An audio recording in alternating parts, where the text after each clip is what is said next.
The movie starts with Tae-sik, a man just released from prison after serving 10 years. As he walks back to his hometown, he writes down a list of goals in a small notebook, crossing them off as he completes them. Tae-sik's first stop is Sunflower, a small diner owned by a woman who took care of him like her own son. Unfortunately, she's not there and won't be back until later in the evening. Instead, her daughter, Hee-ju, greets him and suggests he go to the public bath to freshen up and return afterward. At the bathhouse, Tae-sik struggles to unlock a locker where he wants to store his things. A guard, thinking Tae-sik is causing trouble on purpose, gets annoyed. When the guard notices Tae-sik's tattoos, he suddenly becomes afraid, assuming Tae-sik is a gangster. The guard had been bullying Tae-sik earlier, judging him by his quiet, nerdy look. Meanwhile, in another part of the city, a group of gangsters is harassing a girl on the street. Two police officers nearby see what's happening, but decide to stay in their car and do nothing. Later, Tae-sik goes to visit Chong-moo, a well-known gangster boss, at a nightclub. Chong-moo respects Tae-sik, which is unusual because people like Chong-moo typically look down on others. This hints that Tae-sik is no ordinary man. The story reveals that Tae-sik was once a well-known and feared gangster in the city. Both Chong-moo and Yang-ki, another gangster, are cautious around him. While Yang-ki seems friendly at first, he secretly orders his men to keep a close watch on Tae-sik. After meeting with some old friends, Tae-sik finally returns to the Sunflower Diner, where he is warmly welcomed by the woman who owns the place, his adoptive mother. Although Tae-sik is not her biological son, she loves him deeply, just like her own child. Tae-sik feels guilty about his past and apologizes to her, but his mother tells him she forgave him a long time ago. While his mother fully accepts him with open arms, Hee-ju, her daughter, is not as forgiving. She openly shows her dislike for Tae-sik, thinking he is weak because of his quiet and nerdy appearance. That night, Tae-sik goes to bed with a strong resolve to change his life. He promises himself that he will never cry again, avoid alcohol, and stay out of fights. He is determined to be a better person and keep the promise he made to his mother. The next day, Jo Pan-soo, a member of the mafia pretending to be a politician, is seen campaigning in the marketplace. He makes fake promises to the traders, hoping to win their votes. Meanwhile, Tae-sik is at the police station, signing his parole papers, which warn him that if he commits another crime, he will be sent back to prison. One of the police officers, Min-suk, approaches Tae-sik and advises him to leave the city, warning that the people still hold a grudge against him for the trouble he caused in the past. Despite this, Tae-sik tries to convince Min-suk that he has truly changed. He explains that he's determined to become a better person and even plans to get all his tattoos removed as a sign of his transformation. Unfortunately, he runs into a problem. Tattoo removal is costly, and Tae-sik doesn't have the money to pay for it. Later on, Tae-sik's adoptive mother confronts Pan-soo, a powerful figure in the city. She firmly opposes his plan to buy her Sunflower Diner and turn it into a high-end area that only benefits the wealthy. She boldly warns Pan-soo that if his men continue causing trouble at her restaurant, she will fight back. The following day, Tae-sik secures a job as a mechanic at a local auto repair shop. His hard work and dedication impress his employer, giving Tae-sik a chance to rebuild his life. Meanwhile, while on patrol, Min-suk tells his partner about Tae-sik's dark past. He reveals that Tae-sik was once a delinquent who even bullied him when they were in school. Back then, Chong-moo and Yang-ki, now feared gangsters, were nothing compared to Tae-sik. Several years ago, the city's criminal world was ruled by a gangster named Choi Do-pil, with Chong-moo and Yang-ki serving as his underlings. However, Tae-sik's constant reckless behavior led Do-pil to order his men to kill him. To everyone's surprise, Tae-sik turned out to be a fierce fighter. He easily overpowered Do-pil's men and ended up killing Do-pil himself. This event landed Tae-sik in prison for murder. After Tae-sik's arrest, Chong-moo and Yang-ki took over the city's gangs and formed an alliance with Pan-soo. Min-suk and his partner visit the auto shop where Tae-sik is now working and report back to their superiors about his true identity. However, Tae-sik's boss, seeing how hard-working and committed Tae-sik is, chooses to ignore his criminal past and continues to value him as a trustworthy employee.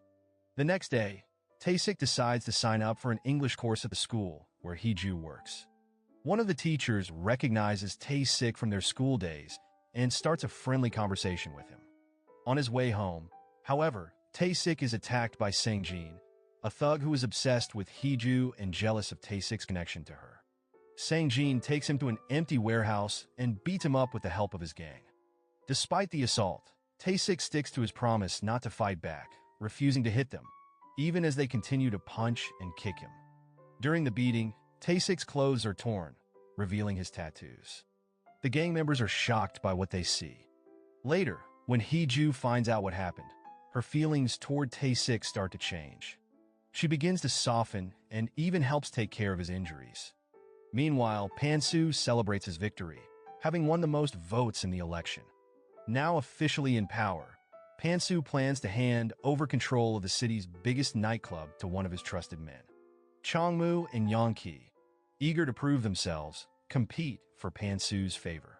Pan-soo sets a challenge. Whoever can get rid of the Sunflower Restaurant will be given control of the nightclub. Determined to win, Changmu sends his men to trash the Sunflower Restaurant, hoping the owner will be forced to sell it to Pan-soo. But when Changmu arrives at the diner, he runs into Tae-sik. Recognizing him, Changmu quickly retreats with his men, offering apologies to Tae-sik for the sudden encounter.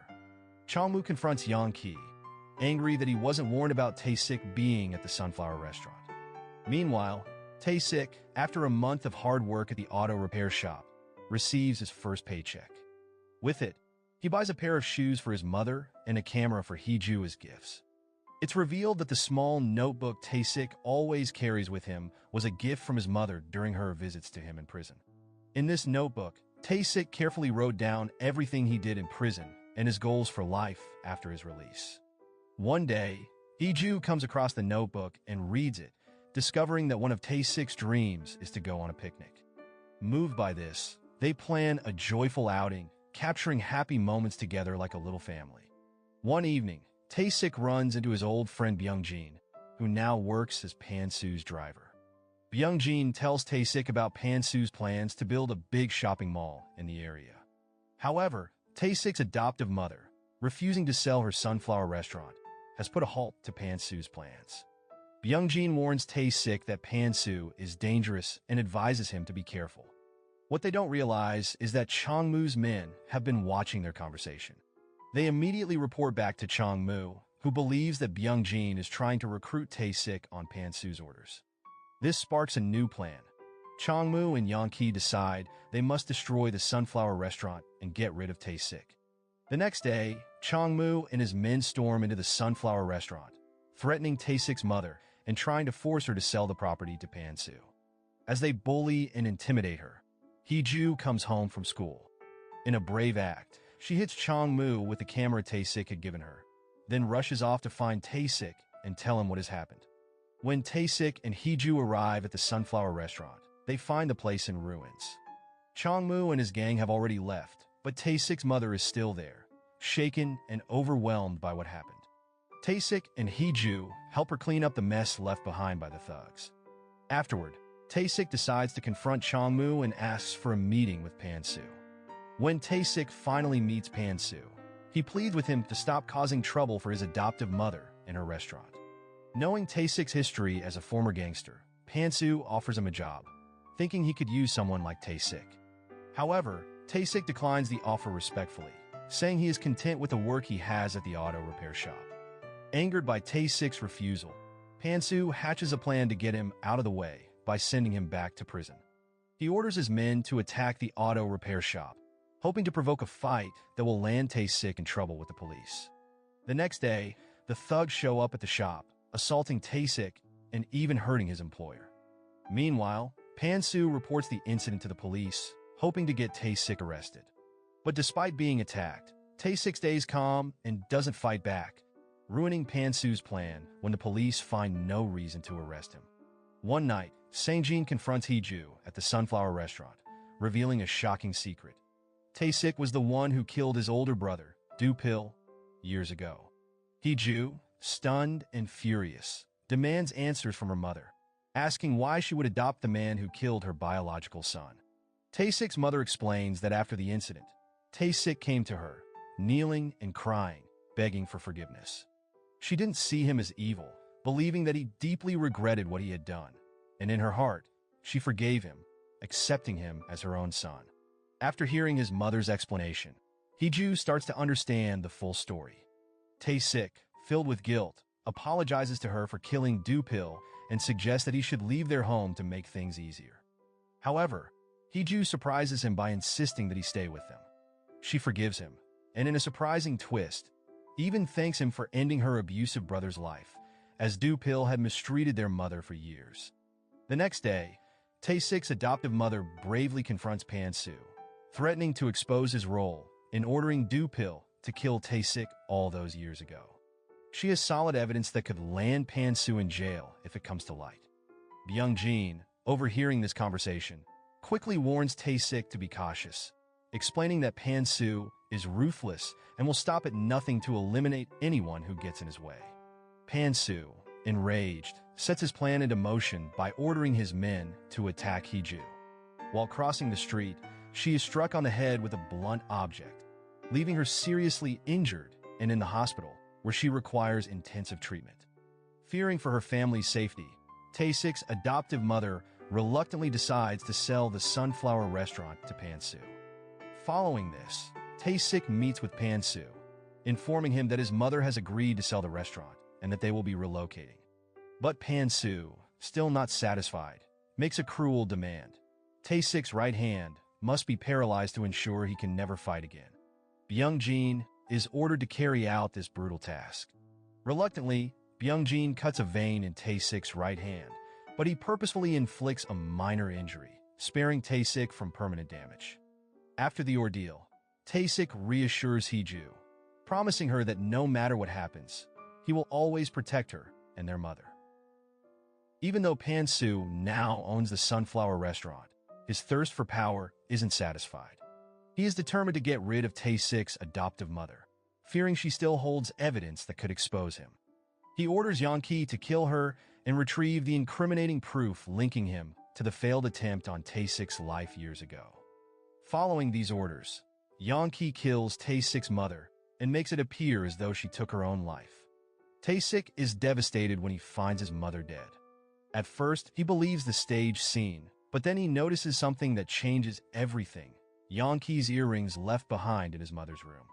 Realizing that Yeon-ki murdered her on Pan-soo's orders, Tae-sik is consumed by grief and rage.